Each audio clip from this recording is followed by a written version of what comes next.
सोचिए, एक ऐसा बदला जिसे पूरा होने में 23 साल लग गए। आज की कहानी है कंधार के उसी भूत की, जिसने इतने सालों बाद अपना हिसाब बराबर किया। चलिए शुरू करते हैं। चलिए चलते हैं 1 मार्च 2022 को। जगह पाकिस्तान का कराची शहर। अख्तर कॉलोनी की वो भीड़-भाड़ वाली सड़कें जहां दिन बिल्कुल आम दिनों जैसा था, या कम से कम लग तो वैसा ही रहा था। तभी एक मोटरसाइकिल तेजी से आती है और एक फर्नीचर के दुकान के सामने आकर रुकती है। पीछे बैठा आदमी उतरता है, सीधे दुकान में घुसता है और बिना एक भी लफ्ज कहे दुकानदार जावेद अखुंद पर गोलियां बरसा देता है, सिर और सीने में। और इससे पहले कि कोई कुछ समझ पाता, दोनों हमलावर कराची की उन्हीं तंग गलियों में गायब हो जाते हैं।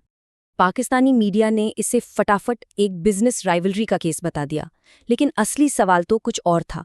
क्या ये आदमी सच में सिर्फ एक फर्नीचर वाला था, या फिर इस कत्ल के पीछे कोई बहुत ही गहरा, बहुत पुराना राज दफन था? और इस राज को समझने के लिए हमें आज से नहीं बल्कि पूरे 23 साल पीछे जाना होगा, एक ऐसी घटना पर जिसने पूरे भारत को हिलाकर रख दिया था। पता है क्यों? क्योंकि जो आदमी उस दिन मारा गया वो कोई जावेद अखुंद था ही नहीं। उसका असली नाम था ज़हूर मिस्त्री, और वो कोई और नहीं बल्कि 1999 में इंडियन एयरलाइंस की फ्लाइट IC-814 को हाईजैक करने वाले 5 आतंकियों में से एक था। तो ये कहानी शुरू होती है उस अपहरण से, उस लाचारी के दौर से जिसने भारत की सिक्योरिटी पर एक ऐसा गहरा जख्म दिया था जो सालों तक रिश्ता रहा। तारीख थी 24 दिसंबर 1999। काठमांडू से दिल्ली आ रही फ्लाइट IC-814 जैसे ही भारतीय एयरस्पेस में दाखिल होती है, उसे 5 नकाबपोश हाईजैक कर लेते हैं। यहां से शुरू होता है एक भयानक सफर। प्लेन पहले अमृतसर उतरता है, जहां एक बहुत बड़ा मौका हमारे हाथ से निकल गया। फिर उसे लाहौर ले जाया जाता है, लेकिन पाकिस्तान लैंडिंग से ही मना कर देता है, लाइट्स बंद कर देता है। अगला पड़ाव दुबई, जहां 27 यात्रियों को तो छोड़ दिया गया, पर कमांडो ऑपरेशन की इजाजत नहीं मिली। और आखिरकार 25 दिसंबर को प्लेन उतरता है तालिबान के गढ़ कंधार में।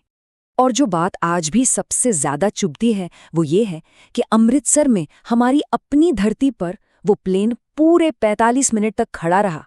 सोचिए, 45 मिनट! लेकिन दिल्ली में कन्फ्यूजन और फैसला न ले पाने की वजह से वो मौका हाथ से निकल गया। और ये देरी बहुत बहुत भारी पड़ने वाली थी, क्योंकि अमृतसर में जब प्लेन खड़ा था, उसी दौरान भोला कोड नेम वाले हाईजैकर यानी ज़हूर मिस्त्री का सब्र टूट गया, और अपनी दहशत कायम करने के लिए उसने एक 25 साल के नौजवान रूपन कत्याल की चाकुओं से गोदकर बेरहमी से हत्या कर दी। और यहां से शुरू होता है इस पूरे संकट का सबसे मुश्किल और शायद सबसे अपमानजनक दौर। वो दौर जो कंधार में तालिबान के साये में बीता। कंधार में मंजर कुछ ऐसा था कि प्लेन को तालिबान के लड़ाकों ने घेर रखा था, लेकिन वो उससे रोकने के लिए नहीं बल्कि हाईजैकर्स की हिफाजत के लिए थे। सोचिए, पाकिस्तानी ISI के अफसर खुलेआम आकर हाईजैकर्स को निर्देश दे रहे थे। भारत की तरफ से बातचीत के लिए एक टीम भेजी गई, जिसमें उस वक्त के एक IB अफसर अजित डोभाल भी थे। और फिर 31 दिसंबर को नए साल की दहलीज पर भारत को उनकी मांगें माननी पड़ी। कहते हैं कि जब आतंकवादी रिहा होकर जा रहे थे तो उनमें से एक ने अजित डोभाल की तरफ देखकर एक तंज भरी मुस्कान के साथ कहा, हमने आपके लिए प्लेन में एक न्यू ईयर गिफ्ट छोड़ा है। वो गिफ्ट क्या था? प्लेन के कार्गो होल्ड में RDX से भरा एक जिंदा बम। उस दिन जब अजित डोभाल ने ज़हूर मिस्त्री और बाकी आतंकियों को कंधार की धूल में आज़ाद होते देखा, तो उनकी आंखों में लाचारी नहीं थी, बल्कि एक इरादा था, एक खामोश कसम जो उन्होंने शायद उसी वक्त खुद से ली थी। वक्त बीता और फिर साल आया 2014। अजीत डोभाल भारत के नेशनल सिक्योरिटी एडवाइजर बने, और इसके साथ ही भारत की सिक्योरिटी पॉलिसी में एक जबरदस्त बदलाव आया। एक नई सोच, एक नई अप्रोच ने जन्म लिया। आज दुनिया इसे डोभाल डॉक्ट्रिन के नाम से जानती है। इसका मतलब क्या था? सिंपल भाषा में, अब हम सिर्फ बचाव नहीं करेंगे, अब हम ऑफेंसिव डिफेंस खेलेंगे।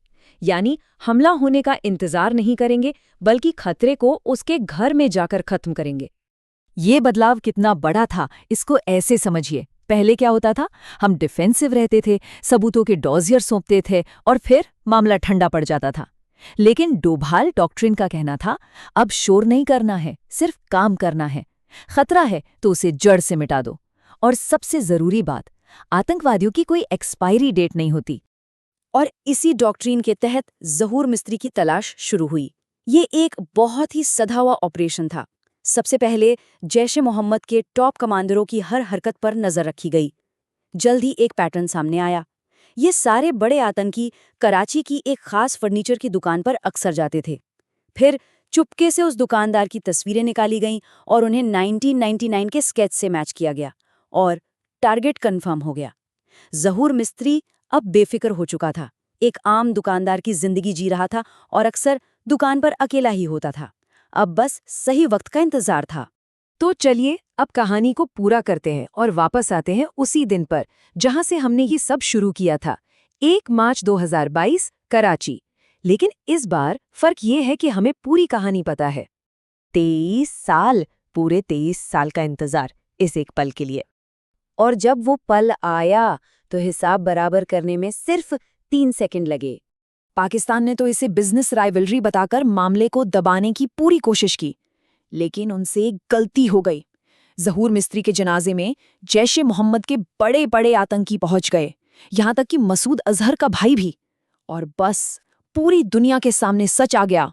कह सकते हैं कि जो गोली अमृतसर में नहीं चल पाई थी, जो कमांडो रेड दुबई में रोक दी गई थी और कंधार में जो बेबसी महसूस हुई थी, उन सभी का एक ही जवाब था, जो 2022 में कराची की उस दुकान में दिया गया। लेकिन ये पूरी कहानी हमें एक बड़े सवाल के सामने लाकर खड़ा कर देती है। क्या इस तरह अननोन गनमैन वाली स्ट्रैटेजी किसी भी देश के लिए सही रास्ता है, या फिर डिप्लोमेसी यानी कूटनीति ही हमेशा बेहतर ऑप्शन होती है? इस बारे में सोचने के लिए ये एक बहुत ज़रूरी सवाल है।